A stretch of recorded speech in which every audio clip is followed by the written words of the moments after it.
तो दोस्तों Q&A की एक नई वीडियो में आप सबका स्वागत है। जिन साथियों ने हैशटैग बोलो राजगुरु जी के साथ मुझसे सवाल पूछे हैं, उन्हीं सवालों के जवाब इस वीडियो में देने वाला हूं। नमस्कार साथियों, मैं हूं आपका अपना साथी राजगुरु जी। तो दोस्तों सबसे पहले तो आप सभी को नवरात्रा की स्थापना पर बहुत बहुत बधाई और हार्दिक शुभकामनाएं। माता रानी है, आपकी सभी मनोकामनाएं है वो पूरी करे।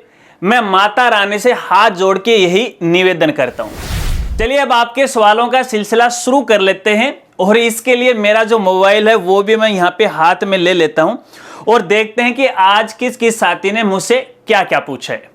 और आज के हमारे पहले साथी हैं जिनका नाम है प्ले ग्रुप एकेडमी महुआ, और ये पूछ रहे हैं नई स्कूल के लिए सोसाइटी का रजिस्ट्रेशन कैसे कराएं, क्या आप करवा सकते हैं, तो क्या डॉक्यूमेंट आपको कैसे भेजें प्लीज बताइए। तो प्ले ग्रुप में आपको कहना चाहूंगा, देखिए सोसाइटी रजिस्ट्रेशन के लिए हमारे पुराने वीडियो हैं, आप उनकी मदद है वो ले सकते हैं। और इसके अलावा हमारी कुछ PDF फाइल हैं, उनकी भी आप मदद है वो ले सकते हैं। यदि अगर आप ये चाहते हैं कि रजिस्ट्रेशन आप हमारे द्वारा करवाएं तो भैया इसके लिए आपको है मेल के जरिए है हमसे संपर्क करना पड़ेगा। जो भी प्रोसेस होगी, जो भी हमारा चार्ज होगा वो आपको है बता देंगे। चलिए अगले साथी का सवाल लेते हैं और पूछने वाले हैं आर्यन मेला, और ये पूछ रहे हैं सर 12th क्लास के लिए गार्गी प्रोत्साहन के फॉर्म कब भरे जाएंगे। तो आर्यन मैं कहना चाहूंगा, देखिए अभी फॉर्म भरना शुरू नहीं हुए हैं, जैसे ही इसके बारे में कोई नया अपडेट आएगा तो जरूर मैं आपको जानकारी दूंगा। बस शर्त इतनी है कि आप मेरे साथ है वो जुड़े रहेगा, क्योंकि जैसे जैसे नए अपडेट आते रहते हैं वैसे वैसे मैं जानकारी है आपको देता रहता हूं। चलिए अगले साथी का सवाल लेते हैं और पूछने वाले हैं निशा बिश्नोई, और ये पूछ रहे हैं कक्षा 10 RBC रीचेकिंग रिजल्ट में जून में यूजर ID और पासवर्ड आया लेकिन लग नहीं रहा था और अंडर प्रोसेस बता रहा है, अभी तक अक्टूबर के बाद रिजल्ट आ सकता है क्या या नहीं आएगा। तो निशा बिश्नोई मैं आपको यहाँ पे देखिए कहना चाहूंगा, देखिए एक तो आप लगातार है हमारी वीडियो देखा करो, क्योंकि इस बारे में मैंने कई बार आपको जानकारी दी है। देखिए जब आप पहली बार रजिस्ट्रेशन करते हैं, जो आपके पास पासवर्ड आता है वो पासवर्ड है कॉपी डाउनलोड करने के लिए मान्य नहीं होता है। जब आपकी कॉपी का नंबर आ जाता है तो बोर्ड के द्वारा फिर से आपको SMS भेजा जाता है, उस SMS में नए पासवर्ड आते हैं। अब यहाँ पे यदि आपका स्टेटस अंडर प्रोसेस है वो दिखा रहा है तो इसका मतलब है अभी तक आपकी कॉपी का नंबर नहीं आया है। लगातार स्टेटस चेक करते रहेगा, अगर स्टेटस में यहाँ पे चेंज या नो चेंज आ रखा है तो इसका मतलब है कि आपकी कॉपी का नंबर आ गया, फिर आपके पास SMS आ जाएगा। अगर SMS नहीं आता है तो आप बोर्ड से संपर्क कीजिएगा, वहां से आपकी मदद हो जाएगी, लेकिन अंडर प्रोसेस के लिए आपको थोड़ा और वेट है वो करना पड़ेगा, क्योंकि इन सब का रिजल्ट है वो एक साथ नहीं आता, जैसे जैसे कॉपी का नंबर आता है वैसे वैसे आता है। ठीक है, चलिए अगले साथी का सवाल लेते हैं और पूछने वाले हैं दिवेश सिंह अग्रवाल, और ये पूछ रहे हैं STSC फॉर्म कब निकलने की संभावना है। तो देखिए दिवेश मैं आपको बताना चाहूंगा, फिलहाल इसके लेके भी कोई नया अपडेट नहीं है, अपडेट आने पर आपको जरूर जानकारी है वो दूंगा। ठीक है, चलिए अगले साथी का सवाल लेते हैं और पूछने वाले हैं निम्बाराम, और ये पूछ रहे हैं PM यशस्वी योजना की स्कॉलरशिप में NSP पोर्टल पर कब फॉर्म अप्लाई करना पड़ेगा। तो निम्बाराम मैं आपको कहना चाहूंगा, देखिए लास्ट सेशन की बात करें तो उनकी फरवरी 2023 तक है आवेदन फॉर्म भरे गए थे। अगर इस सेशन की यहाँ पे बात करें तो अभी पोर्टल है वो अनलॉक नहीं हुआ है, अनलॉक होने के बाद अपडेट की जानकारी है वो आपको दी जाएगी, और मुझे ऐसा लग रहा है कि फिलहाल इसको लेके अनलॉक नहीं किया जाएगा, अगले साल 2024 में है वो अनलॉक है वो किया जाएगा, तो वेट कर लीजिएगा और NSP पे लगातार अपडेट रहेगा। ठीक है, चलिए अगले साथी का सवाल लेते हैं और पूछने वाले हैं गुरुकुल शिक्षा, और ये पूछ रहे हैं सर जी RT सेकंड क्लेम बिल में 3 डुप्लीकेट स्टूडेंट शो हो रहे हैं, जबकि वे 2 साल से RT के तहत पढ़ रहे हैं। सरकारी स्कूल से दोबारा TC ले ली है, क्लेम बिल बने या नहीं।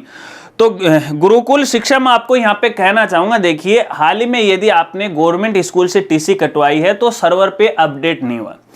यहाँ पे देखिए डुप्लीकेसी की प्रॉब्लम है वो बनी रहेगी। अब इस समस्या का जो समाधान है आप निदेशालय को मेल करके या कॉल करके है समाधान है वो करवा सकते हैं। फिलहाल की स्थिति में एक बार ये डुप्लीकेट वाला मामला आप हटवा लीजिएगा, उसके बाद है वो क्लेम बिल है वो बना दीजिएगा। और हाँ, क्लेम बिल का समय भी बहुत ही थोड़ा है वो बचा है, तो ऐसे में ये काम आपको जल्दी करना है। चलिए अगले साथी का सवाल लेते हैं और पूछने वाले हैं आशादीप स्कूल बिल्लू, और ये पूछ रहे हैं इंपोर्ट स्टूडेंट का लास्ट स्कूल में आधार नंबर अपडेट ना हो तो उसके अब इस सेशन में आधार नंबर से नेशनल कोड कैसे फिल करें। आधार नंबर और ईयर फिल करने पर नो डाटा रिकॉर्ड शो हो रहा है। हाँ भैया, ये एक बहुत बड़ी समस्या चल रही है अपने यूडाइस प्लस के ऊपर, क्योंकि लास्ट ईयर के अंदर हमने काफ़ी सारे स्टूडेंट के हैं वो आधार कार्ड है वो अपडेट नहीं किए थे, क्योंकि मेरे पास भी क्वेरी आ रही थी कि सर आधार नंबर है नहीं। तो मैंने भी आपको एक जुगाड़ बताया था, तो काफ़ी सारे साथियों ने उस जुगाड़ को चलते हुए एक बार उस सेशन का डेटा तो अपडेट कर दिया, लेकिन अब यहाँ पे है नए सेशन में ये समस्या आ गई है। अब देखते हैं कि देखिए फिलहाल तो इसका कोई भी समाधान नहीं है, जैसे इसका कोई समाधान निकलेगा तो आने वाली वीडियो के अंदर मैं आपको इसकी जरूर जानकारी दूंगा। हाँ, समाधान है, निकलेगा, अल्टरनेट है वो जरूर निकलेगा, नो टेंशन, क्योंकि अभी स्टार्ट हुई है। जैसे जैसे प्रॉब्लम आएंगे डिपार्टमेंट के पास जाएंगे वैसे वैसे इसका समाधान है वो होता रहेगा। इसके लिए आप संबंधित अपने सीबीओ को शिकायत है वो भी दर्ज करवा सकते हो। और यहाँ पे देखिए हो सकता है कि शायद सीबीओ की आईडी पे स्टूडेंट ऐड करने का ऑप्शन है वो अनलॉक हो, तो एक बार उनसे आप पता हो कर लीजिएगा, ठीक है, हालांकि मैंने पता नहीं किया। चलिए अगले साथी का सवाल लेते हैं और पूछने वाले हैं किशोर सोनी, और ये पूछ रहे हैं गुरुजी जिन बच्चों ने आयु अनुरूप कक्षा फर्स्ट को छोड़कर किसी अन्य कक्षा में प्रवेश लिया है तो उसे यूडाइस 2023-24 पर कैसे ऐड करना होगा। तो किशोर सोनी मैं आपको कहना चाहूंगा, देखिए ये समस्या भी बहुत सारे स्कूल साथियों की है, और बहुत सारे ऐसे स्कूल साथी हैं जो अक्सर उनके सामने प्रॉब्लम आती है तब वो मेरी वीडियो देखते हैं, इससे पहले वो नहीं देखते हैं, क्योंकि जब चारों तरफ से उनको कोई रास्ता नहीं मिलता ना तब जाके उनको राजगुरु जी की याद आती है, चलो यार राजगुरु जी कुछ ना कुछ तो समाधान बताएगा। और मैं आपको हमेशा यही कहता हूं कि यार जैसे भी मैं वीडियो डालता हूं, जिस टॉपिक पर वीडियो डालता हूं 5-10 मिनट आप मेरे लिए है वो निकाल लिया करो, क्योंकि वो जरूरी नहीं है यदि उस सरकारी योजना की अगर मैं जानकारी दे रहा हूं आपके स्कूल के रिलेटेड नहीं है, नहीं, वो आपके स्कूल के लिए भी जरूरी है, क्योंकि उसके अंदर भी वो जानकारी छुपी हुई है। हो सकता है कि भविष्य में इस प्रकार की समस्या आपके यहां आ जाए तो उस वीडियो का अल्टरनेट लेके उस समस्या का समाधान आप कर सकते हैं।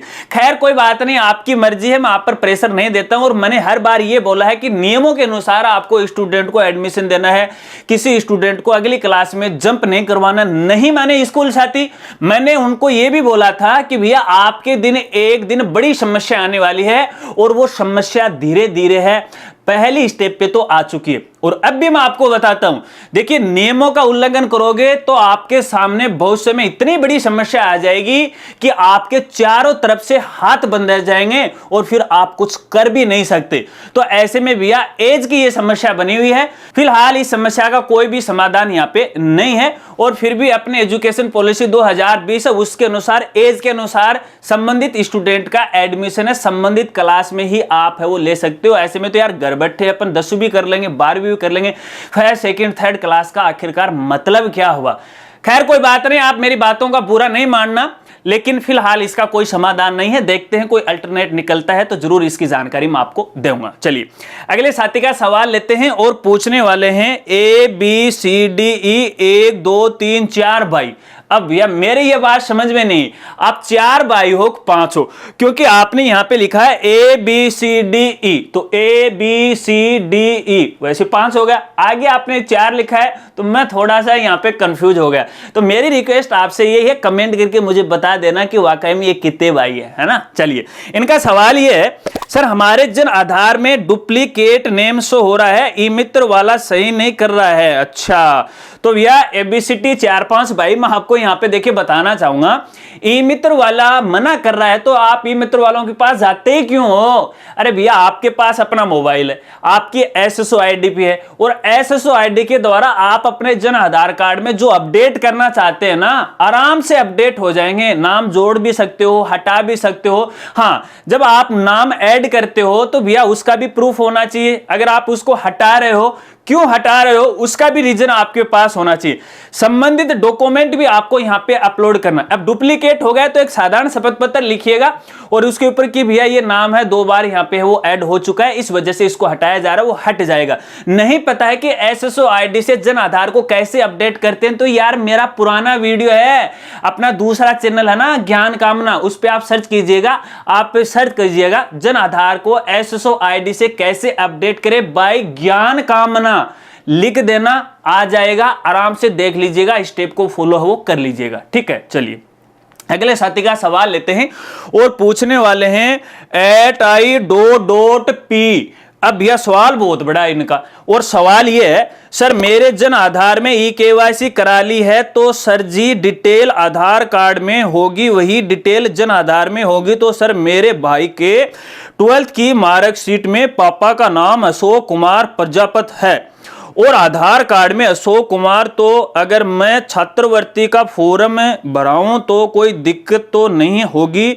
सर जरूर रिप्लाई देना, छात्रवृत्ति की जरूरी है। तो भैया L.P मैं आपको यहां पे कहना चाहूंगा, यहां पे समस्या आएगी, 100% आएगी, क्योंकि अगर केवाईसी करोगे तो आधार का डाटा जन आधार में आ जाएगा। भैया 12 साल हो गई, 12 साल में अभी तक आपको ये नहीं पता कि आपके पापा का नाम क्या है, आपकी मम्मी का नाम क्या है, आपका खुद का नाम क्या है, तो यार ये समस्या तो फिर आनी है ना। पता करो आप अपने रिकॉर्ड में अपने पापा का वाकई में सही नाम क्या है, वो सही नाम आपको आधार कार्ड में अपडेट करवाना है। और वैसे भी देखिए पर्टिकुलर जो बच्चा होता है या जो स्टूडेंट होता है उसके रिकॉर्ड के अंदर है मम्मी पापा का नाम लिखा जाता है। तो यहां पे देखिएगा आपके आधार कार्ड में या फिर आपके भाई के आधार कार्ड के अंदर आपके पापा का नाम क्या है, ठीक है ना। वो अगर रिकॉर्ड के अनुसार है तो फिर आप केवाईसी कर दीजिएगा, वो सेम का सेम है, वो नाम है आपके इस जन आधार कार्ड में आ जाएगा। देखिए यहाँ पे ये इसका मतलब ये नहीं है कि पापा के आप केवाईसी करोगे तो पापा का रिकॉर्ड उठ के उनके जो बच्चे हैं उनके रिकॉर्ड में ऑटोमेटिक फंस जाएगा, नहीं। फिलहाल तक पोर्टल इतना सियाना नहीं हुआ है, अभी तक तो उनके ही डेटा होगा, ठीक है ना। तो ये चेक कर लीजिएगा। लेकिन फिर भी मैं आपको राय देना चाहूंगा, रिकॉर्ड के अनुसार आपका सभी जो दस्तावेज है उनमें आपका नाम पता एड्रेस सब कुछ है वो सही होना चाहिए। तो पता कीजिएगा एक बार आपके भाई के आधार कार्ड में पापा का नाम क्या है, अगर वो रिकॉर्ड के अनुसार सही है तो केवाईसी कर दीजिएगा, कोई दिक्कत नहीं आएगी। फिलहाल की स्थिति में बता रहा हूं, आगे आएगी इसकी मेरी कोई गारंटी नहीं। चलिए अगले साथी का सवाल लेते हैं, और सवाल तो भैया लगभग है वो कंप्लीट हो गए, और आशा रखता हूं कि शायद आपको अपने सवालों के जवाब है वो मिल गए होंगे। आपको साथी नाराज भी है कि राजगुरु जी मैंने भी तो #बोलो राजगुरु जी के साथ सवाल पूछा, तो आपने तो हमारे सवाल को शामिल ही नहीं किया, करूं क्या करूं यार, मैं अकेली एक छोटी सी जान, आप मेरे बहुत सारे प्यारे प्यारे साथी हो, मेरे परिवार के सदस्य हो, तो यार सबका पॉसिबल नहीं होता, वीडियो बहुत लंबी चली जाती है। फिर भी सबके लिए जो इंपॉर्टेंट क्वेश्चन होते हैं वो क्वेश्चन मैं यहां पे लेता हूं। खैर कोई बात नहीं, आने वाली वीडियो के अंदर आपके सवाल को हम जरूर शामिल करेंगे। यार कुछ पाबंदियां मुझ पर भी हैं, मेरी कुछ मजबूरियां हैं, तो हाथ जोड़ के कान पकड़ के सबसे मैं माफी चाहता हूं। कभी ना कभी आपके सवाल का नंबर है वो जरूर आएगा। आशा रखता हूं कि शायद आप समझ गए। अगर वीडियो जानकारी आपको अच्छी लगी हो तो वीडियो को लाइक है वो जरूर करना, और हो सके तो अपने दोस्तों में भी है शेयर कर देना। वैसे करोगे तो नहीं, तो हम मिलते हैं फिर एक अगली एक नई वीडियो के साथ। तब तक के लिए जय हिंद, जय भारत।